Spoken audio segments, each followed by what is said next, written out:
again. So today we're gonna find out the evidence of physical and chemical change. Let's go! Mortar and pestle. Let's grind the pepper and let's see what will happen.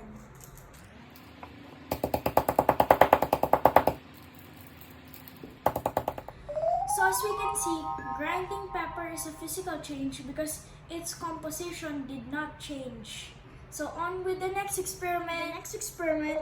We're gonna place ice cubes in this petri dish. Since we don't have a petri dish, we'll just use an exchange of a small plate. So let's observe it for 3 minutes. So as we can see, the ice cube melted, so it's a physical change because you can bring it back by putting them in the freezer. So let's go with another experiment. Let's burn this candle and let's see what will happen to the candle. So let's wait for 5 minutes and let's see what will happen.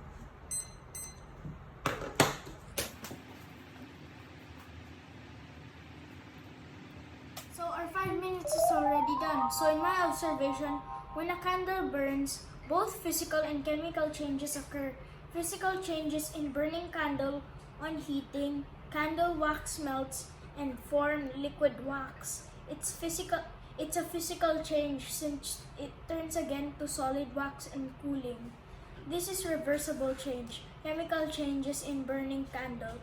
When you light the candle, the wax present near the wick will melt. Wick absorbs the wax. The liquid wax vaporizes due to heat produced by the flame. This wax vapor near to flame burns and gives new substances like carbon dioxide, carbon soot, water vapors, heat, and light. This is an irreversible change. So, as you can see, the candle melted. The wax melted.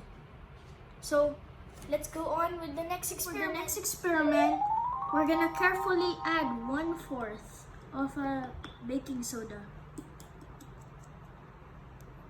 Next, we'll add at least 5 drops.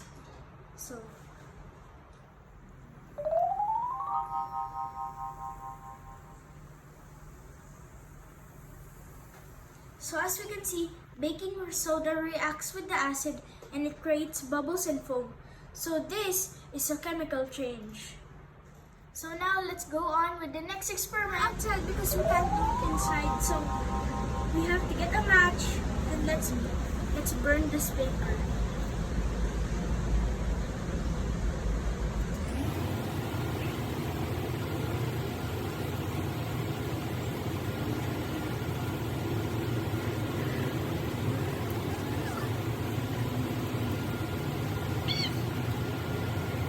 See, the action of burning paper can't be reversed. This is a chemical change. New substances are formed from paper to ashes. So for the next experiment, let's fill the beaker with water. We already got our water here.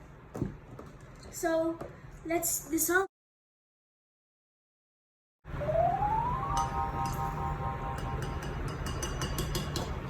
Next, let's dip the steel wool inside for at least 15 minutes. Okay, now let's wait.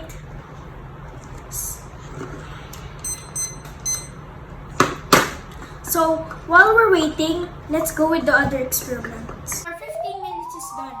So the salt solution acts as an electrolyte, allowing the iron to lose electrons more easily, and so speeds up the rusting process of the steel wool. And that's it for today. See you next experiment.